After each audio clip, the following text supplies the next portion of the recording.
As we speak, Congress is demanding answers from the CDC and that Texas hospital on Ebola. In a hearing that started not too long ago, several officials, including CDC Director Thomas Frieden, faced that congressional subcommittee.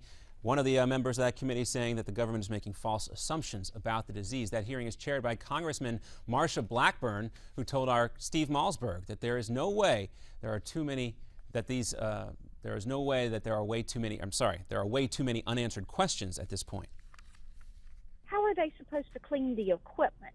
Is there supposed to be designated equipment when it comes to bodily fluids from those that have Ebola? How are you to handle those fluids?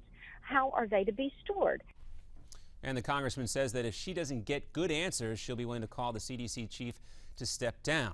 And the second nurse who contracted Ebola in Dallas, Amber Vinson, is also now in an isolation unit at Emory University Hospital in Atlanta. The other nurse is in Dallas and says she's doing fine. Screenings for Ebola among travelers from West African countries now are expanding to 4 additional airports today: Newark, Dulles, O'Hare, and Hartsfield-Jackson in Atlanta. Nearly all travelers arriving from West African countries use one of those 4 airports. Meantime, most African countries, including South Africa and Kenya, have travel bans in place affecting those Ebola-affected countries.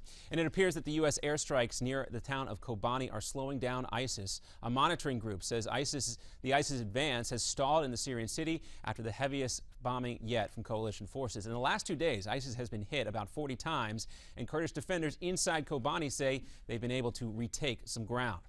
Another drop in the number of people seeking unemployment aid. The Labor Department says weekly applications fell by 23,000 to a 14-year low.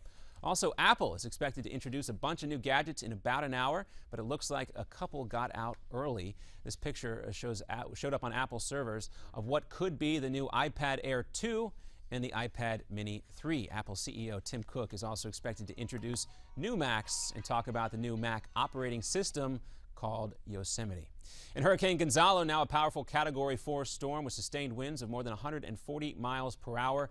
It's also getting closer to Bermuda, expected to hit there sometime tomorrow, and the damage could be severe.